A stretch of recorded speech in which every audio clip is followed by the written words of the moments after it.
This is actually a poem that I wrote a little while ago, but I haven't ever presented it in front of anyone.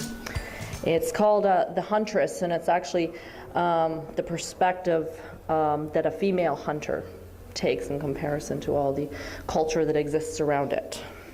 So, okay. Wood smoke from someone's fire came to me as I stepped into a brown fallow field. The season was dying, and the sky rushed gray and torn like waterlogged cloth. It was instinct that drew me to the field the way it drew me to the woods as well. It was what causes men to step on porches and scent the wind and know the season is right.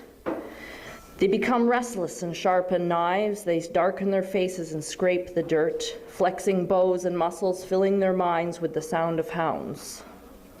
This instinct brought the cleaning and comparing of guns around late-night tables, the glint of a broad head under the moon, the running of amber spirit and laughter around fires. Men banded together, the instinct to hunt closing around them like a band that pulls them inward like hunger pulls them out. But I was not a man, and I was alone, but I could scent the wind, and the pull was there. A wolf pulled from a lair of nurture to kill instead of give life. I felt like a Diana, Artemis. I was a huntress, a female predator, a lioness, like a blade of grass in the savannah.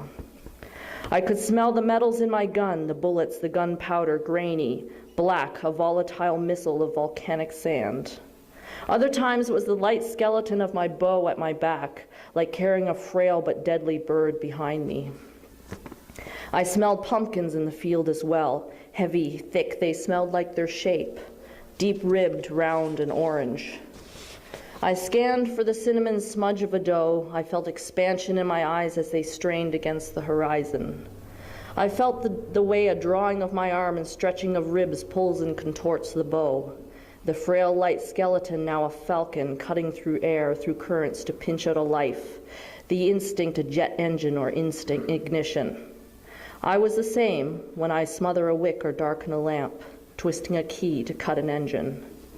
I remember seeing a rare white buck through black trees, black and running with wet. They were smeary bars painted in the woods to obscure my view. I watched him walk away free, watched the light in his 12 tines like starlight on finger bones, his white arrogance a beacon in the tamaracks. I felt the loss of the meat, the loss of the life I would take to preserve my own. It bubbled up under my throat like a mariner's weather glass, detecting a storm that would steal a ship laden with food and cures for a winter.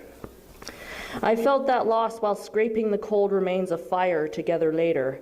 I sharpened knives. I felt hunger and need. They became an entity living in the cage of my ribs, glowing like retinas caught in strange light, beating a fetal heart in a watery world. So here I was, the lone woman in the fallow field, filling a cavity, a space in time and universe often occupied by men.